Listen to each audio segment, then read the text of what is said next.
Hello everybody. Due to a technical cock-up, we didn't manage to record any sound. So I'm now trying to do a voiceover, so there won't be any synchronizing of lips. Apologies. Cheers, and welcome to the Roasters. So first of all, we're going to have a look at some of the equipment that we can use for a fire pit, which is quite different to a barbecue. So over here, we have a fire pit which has been adapted with a tripod and a Dutch oven suspended. So you light the fire as normal in the fire pit, and then the Dutch oven will cook anything that you could cook in a conventional gas or electric oven indoors. Loaf of bread, apple pie, cake, anything you like, casserole. So you simply control the heat in the Dutch oven by raising or lowering the chain above the fire. So it's very good for doing long, slow cooks, and very good for baking bread as well. Then in the middle, we've got the full fire pit. So the heat's provided by a Swedish lantern, which is a round of logs chopped into sections and then wired back together. You drop a fire lighter down the middle, and then in a couple of minutes that sets fire and starts to come out through all of the cracks. That Swedish lantern will burn for up to 4 hours, providing you with a constant heat without having to do any further work with the fire.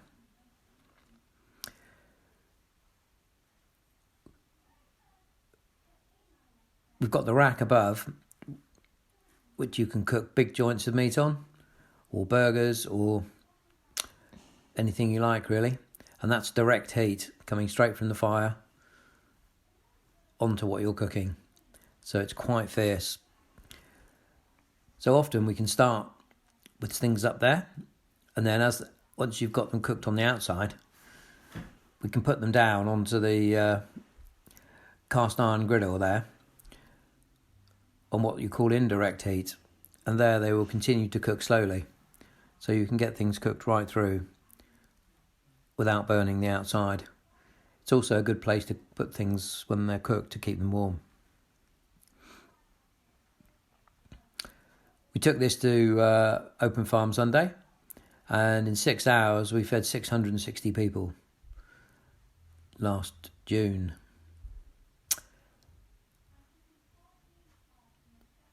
So that's another way that we can cook, which is we can heat up a piece of Himalayan rock salt directly on the fire.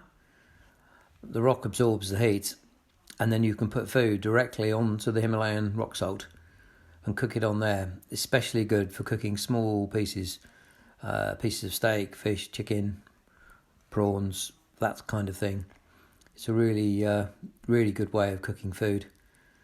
It's full of minerals and trace elements, and the salt draws the moisture out of the food, and as it does that, it transfers the saltiness and the trace elements and minerals into the food.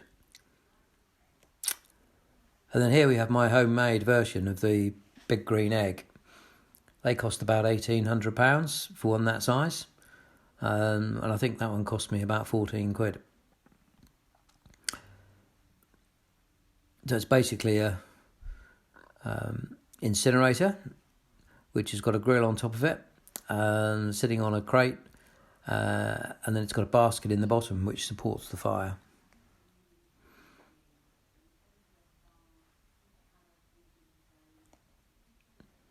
With the Dutch oven, you can also put burning coals on top of the oven, so you can get heat coming down from the top as well as coming up from underneath. So the beauty of this fire pit is that it also smokes the food at the same time as you cook it. So what we're going to do is put in some logs in the bottom, drop in a little Twizzler, a natural fire lighter made of wood and candle wax, put the lid on, and it takes about 6 to 8 minutes, and it's up to heat, ready to start cooking. The wood's really important that you use kiln dried hardwood. So I usually cook with beech. It's also important with the fire lighter to use natural ingredients. I'm not keen on using paraffin lighters because you can taint the food. And likewise, if you use softwood or wood with a lot of moisture in it, the smoke has a bad taste and also sometimes contains toxins. So it's really important that you use the right type of wood here. So there we go. One match, a few sticks.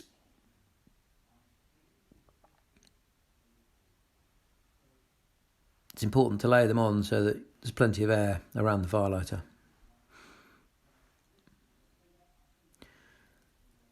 Once you put the lid back on, then the air will start to draw through there, and very quickly the fire will grow and the temperature will rocket up.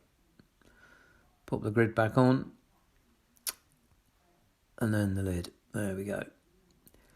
So we've now got about 8 minutes to prepare our ingredients and get ready to cook.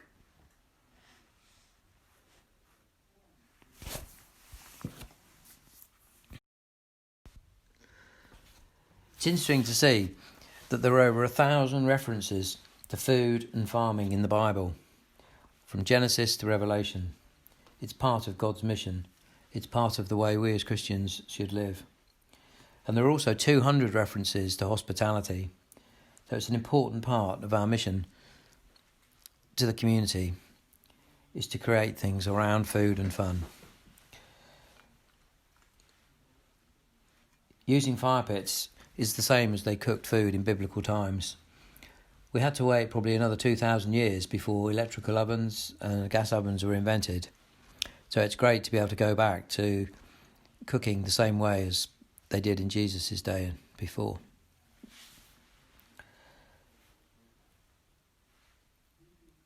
Fire pits, food and fellowship. I hope that's what we're going to find when we get to heaven. So we've got about 5-6 minutes to prep our ingredients ready for the fire. So we start by chopping up the vegetables, and it's important that they're in evenly sized pieces so that they cook at the same time and evenly. Here we go.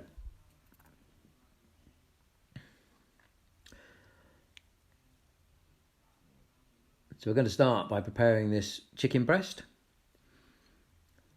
So chicken breast isn't really ideally suited to cook on the fire pit because it's a different thickness all the way through.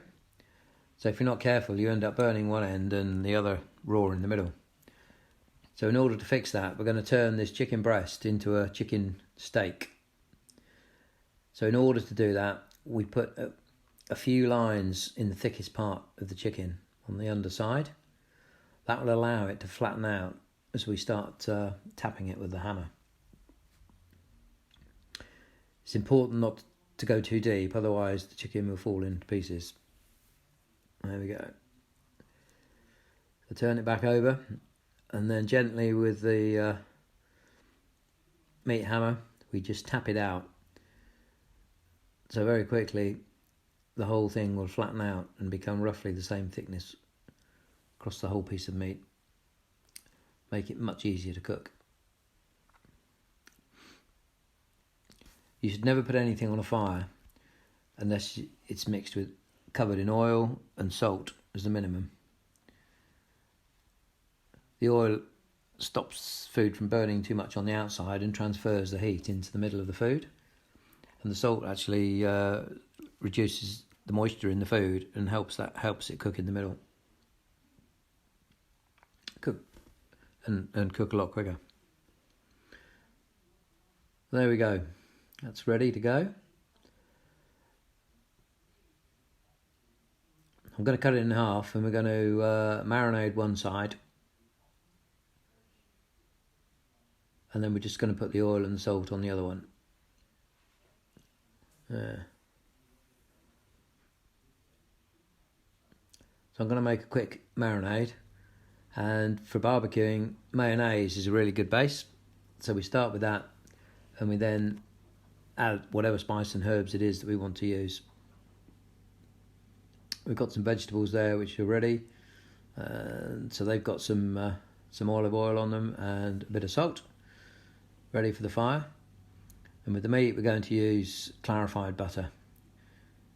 Really good for cooking with high temperatures. So put the salt on.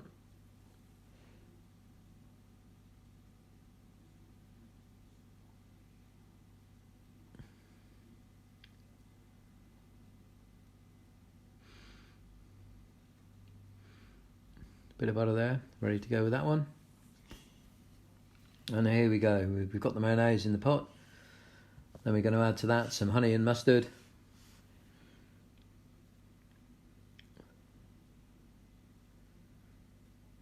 Some smoked garlic.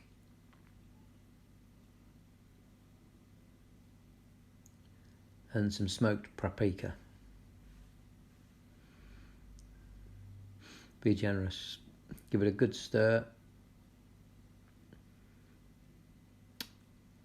And then smooth it onto one side.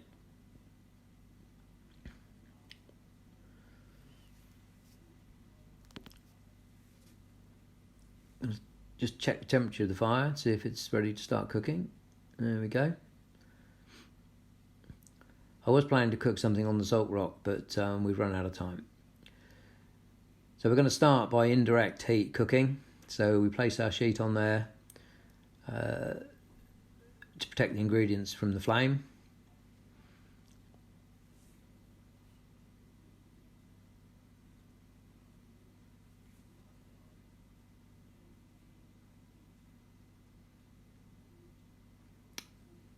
A good generous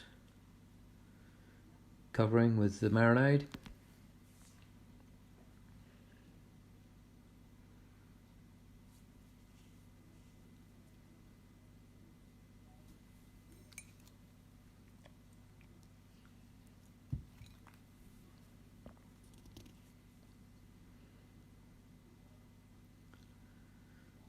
There we go.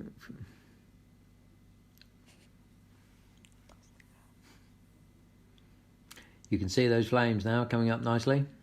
That fire's getting really hot. If we were to put the meat on there without the as direct cooking, you can see how quickly it would burn it. So the clarified butter's melted nicely, and here on goes our two chicken steaks.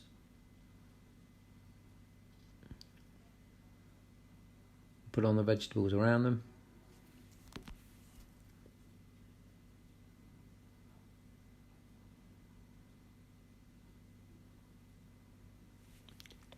The tomatoes we're going to put under the straight on the direct heat. We need to get a lot of heat quickly into them, and then the other vegetables will go around the chicken.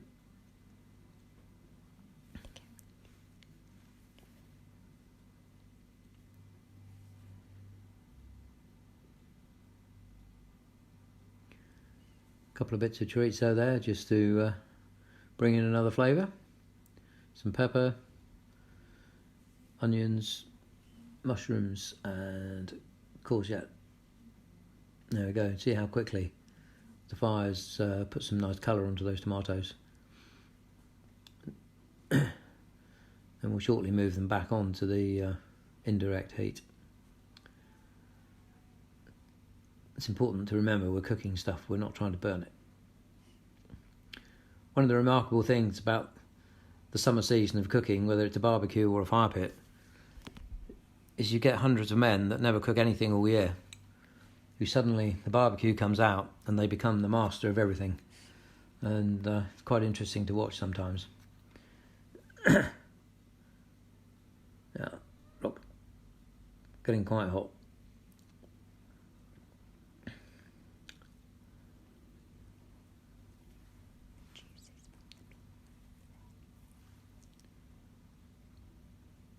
There we go, just ready to turn that one over, and on this one we must remember to put the marinade on the other side before we turn it over.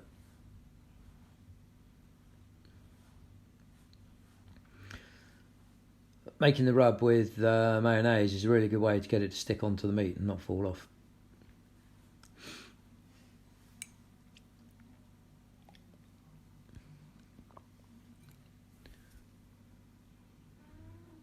It's all cooking away very nicely. There we go. See that lovely crust we're putting on the outside there?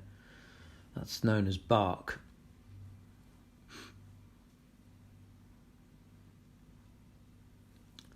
So what we want to do now is to add some smoke flavour to the food. So we need to put the lid back on and capture a lot of smoke in there. Just bring those tomatoes back onto the indirect heat. Look at that. We're looking good.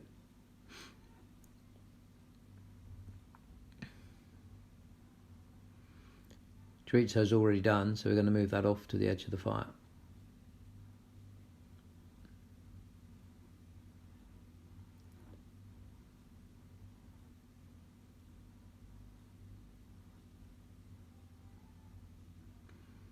Onions are coming on nicely. Always cook onions in their skins. They taste a lot sweeter.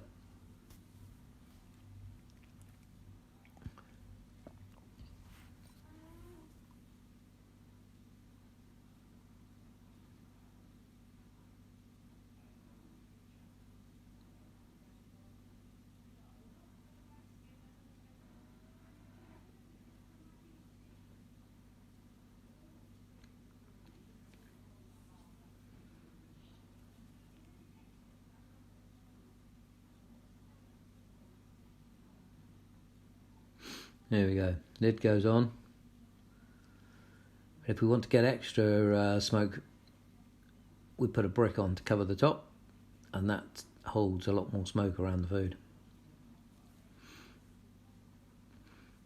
It'll also slow the fire down a bit and give us a more controlled burn of the wood.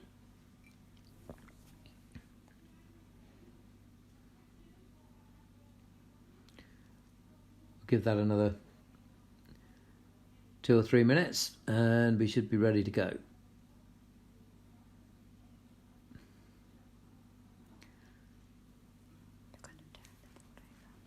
I'm not very good at washing up, so I like to save as much of that as possible.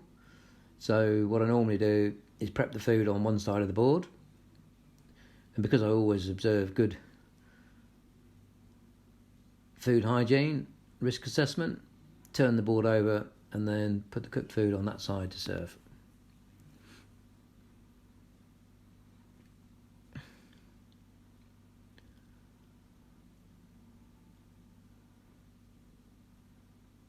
Now we're just going to move the chicken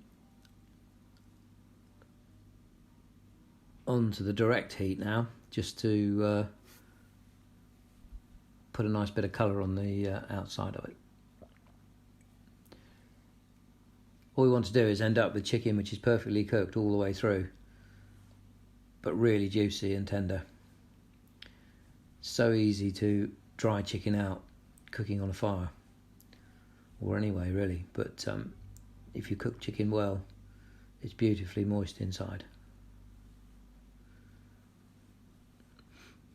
Vegetables just about done.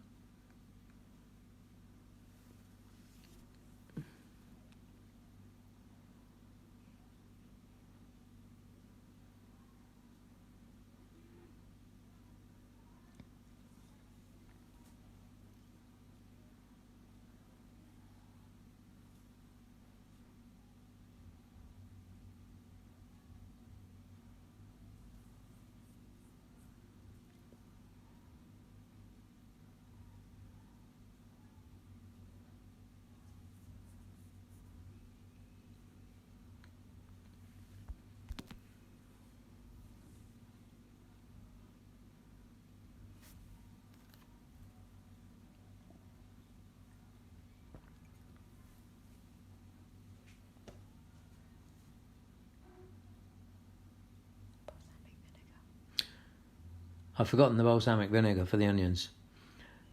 So always when onions are cooked, you just add a drizzle of balsamic vinegar and a bit of butter, onto each onion. Really transforms the flavour onto a whole new level.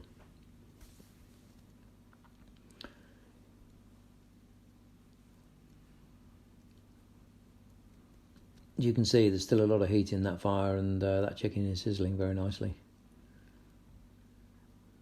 Just a little bit of butter onto each one.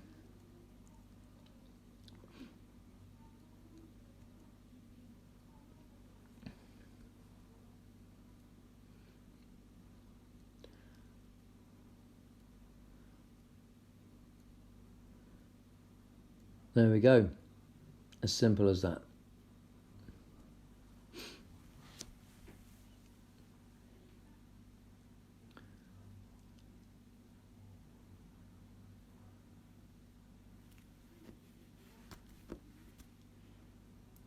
Load up the board. As you can see, I'm slightly better at cooking than I am at art. Presentation's another whole new skill.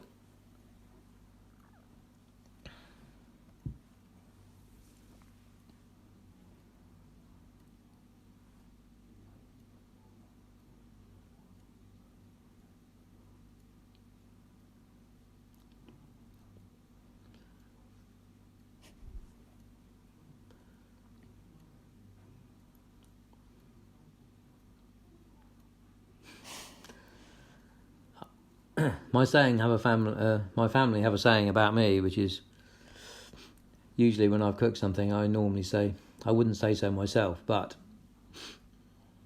and I think we've done it again. Okay, having finished cooking our first course, chicken and vegetables, we're going to move on to the second course, fish. And we're going to try a different technique here.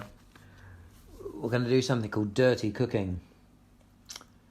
So we're going to actually cook the fish right inside the fire, and we've got a nice flat piece of wood there which I cut with the axe. You can buy these cedar cooking planks, they're called, but if you're reasonably skilled with an axe you can make your own. So all we have to do is get the fire going, and then we put the flat side of there down into the fire, and we put the lid back on, and we leave it for 4 or 5 minutes.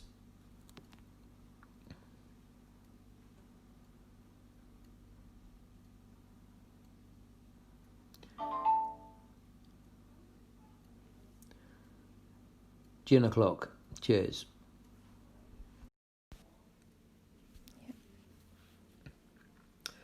So let's see how our cooking plank's getting on. That's looking good. Have to be careful how we get it out. There we go. Look, the whole piece of wood's on fire and turning to charcoal. So we now take our fish, our firebox. So in here we've got oak chips from a whiskey barrel. An amazing aroma in the smoke. So we can drop this down into the fire, and those wood chips will smoulder, and we'll add a different flavour to the fish. You can actually smell it, smell the whiskey coming out there. So now our cedar plank has died down. It's very hot.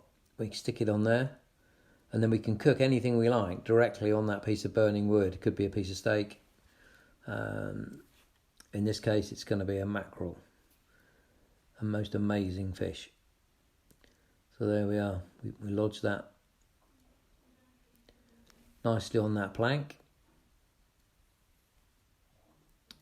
Put the lid back on, and that will gently cook and smoke.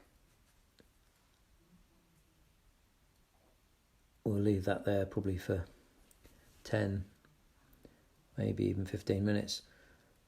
We know the fish is done because when we put it in, it was still closed, and when it's cooked, it will open right out. A good accompaniment for fish is actually antipasti. So here we've got a selection of sun-dried tomatoes, mushrooms, onions, olives and olive oil, and if we just gently warm that, it makes a fantastic accompaniment to go with fish. And we've got a couple of onions left over from the first course, so they can go in as well. And really quick, really simple, with amazing flavour. Fish, really nice fresh bread, antipasti, fantastic fish course. So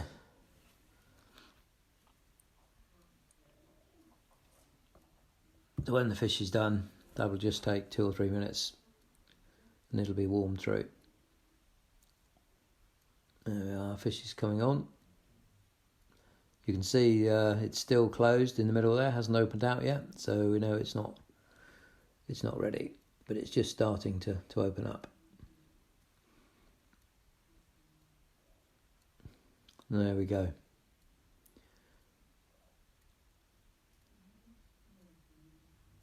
Smoked mackerel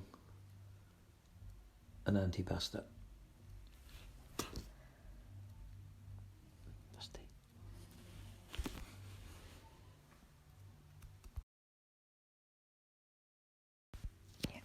So we need to have a look, see how it's going.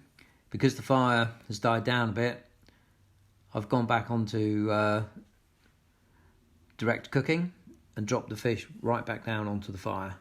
And now you can see how the centre of the fish is now opening up nicely. And that's telling us we're ready. Amazing smell of fish, smoke, salt and sugar.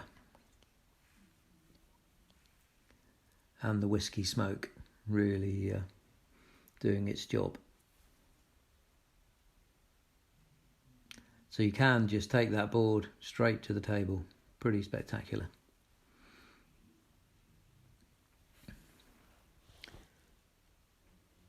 Really good thing about cooking fish on a fire pit is that you don't get any of that fish smell in the house.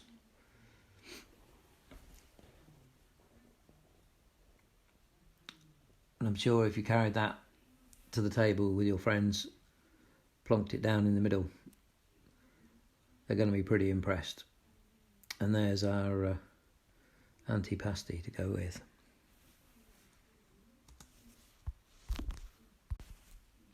So in the Bible we had the story of the 5 fish and the 5 loaves, but we've got 1 fish and 1 loaf. So the first thing to do is to peel the skin off very gently. And then the key with these mackerel is to get the flesh away from the bones. If you get it wrong, you end up with a lot of bone. So there we go. Very gently, just pulling that flesh away. Mackerel are brilliant for cooking on a fire pit because it's very oily fish. Unlike white fish, which are much more difficult to cook on the barbecue. Mackerel really work well with that direct heat. As we pull it away like that, you can see those beautiful fillets. The bone just lifts straight out, and here we are. People queuing up to try it. What do you think, Beck?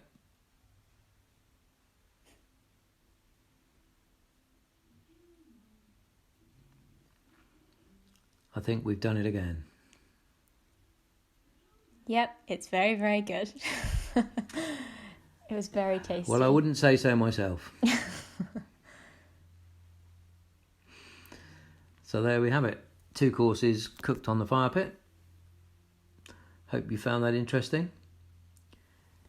If you want to ask any questions, then come and join the Zoom.